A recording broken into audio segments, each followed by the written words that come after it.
Do you love your wife? Yes. Prove it. Like, what's the metric? Give me the number that helps me know, right? Because when you met her, you didn't love her. Now you love her, right? Tell me the day the love happened.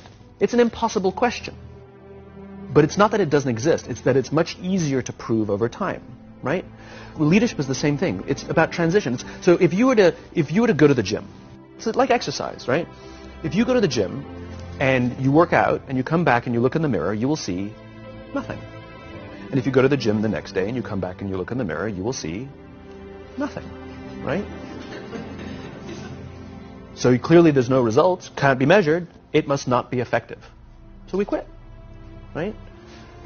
Or, if you fundamentally believe that this is the right course of action and you stick with it, commit yourself to the regime, the exercise. You can screw it up. You can eat chocolate cake one day. You can skip a day or two. You know, it allows for that. But if you stick with it consistently, I'm not exactly sure what day, but I know you'll start getting into shape. I know it. And the same with the relationship. It's not about the events. It's not about intensity. It's about consistency, right? You go to the dentist twice a year, your teeth will fall out. You have to brush your teeth every day for 2 minutes. What does brushing your teeth twice a day for 2 minutes do? Nothing. Unless you do it every day, twice a day for 2 minutes. Right? It's the consistency. Going to the gym for 9 hours does not get you into shape. Working out every day for 20 minutes gets you into shape. Leadership is exactly the same. There's no event. There's no thing I can tell you you have to do that your people will trust you. It just doesn't work that way. It's an accumulation of lots and lots of little things that any one by themselves is innocuous and useless. Literally, pointless by themselves. People will look at little things that are good leadership practices and say, that won't work. And you're absolutely right. But if you do it consistently, and you do it in combination with lots of other little things, like saying good morning to someone, that looking them in the eye.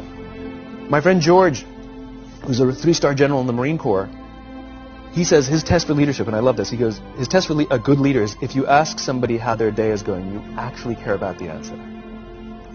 The number of times we're walking to a meeting, we're rushing, we go, how are you? Not good. I got to get to you later. I'm late for a meeting. If you ask the question, you were standing there and you were listening to the answer.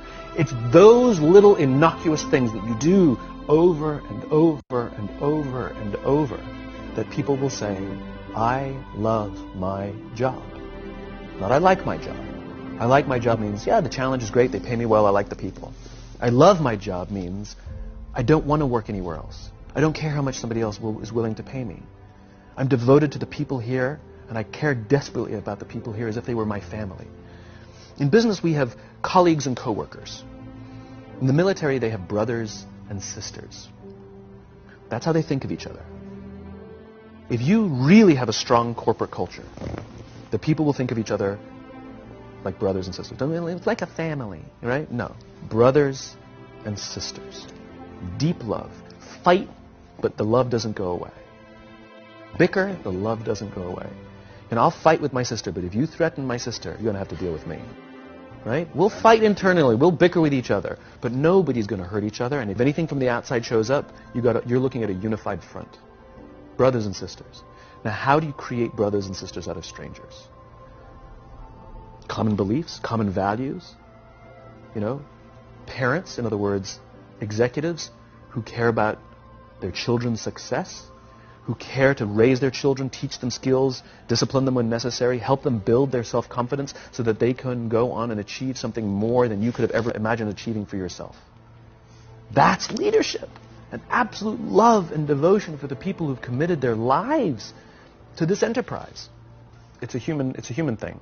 So just as you know how your body feels after a good workout, and you know how your body feels after a big greasy meal, you know that one is good for you and one is not, despite what it may taste like. One thing I am comfortable saying that all effective leaders must have is courage, because it is hard. It is hard to stand up against outside pressure.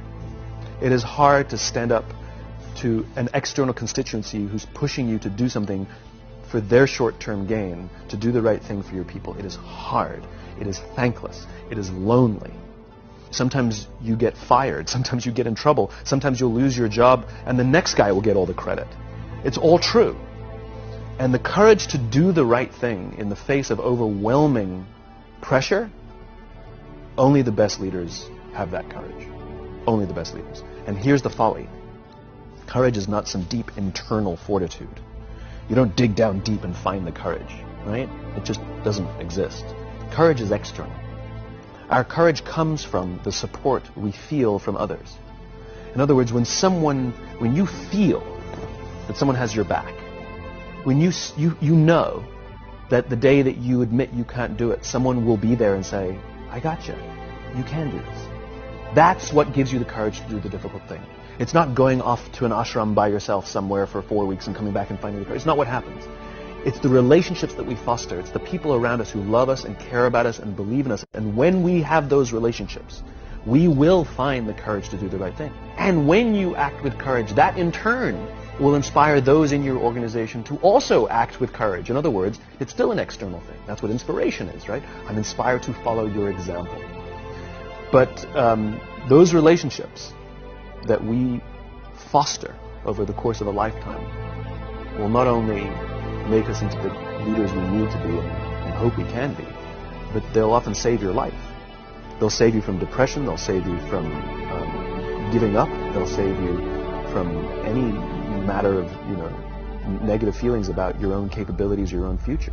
When someone just says, I love you.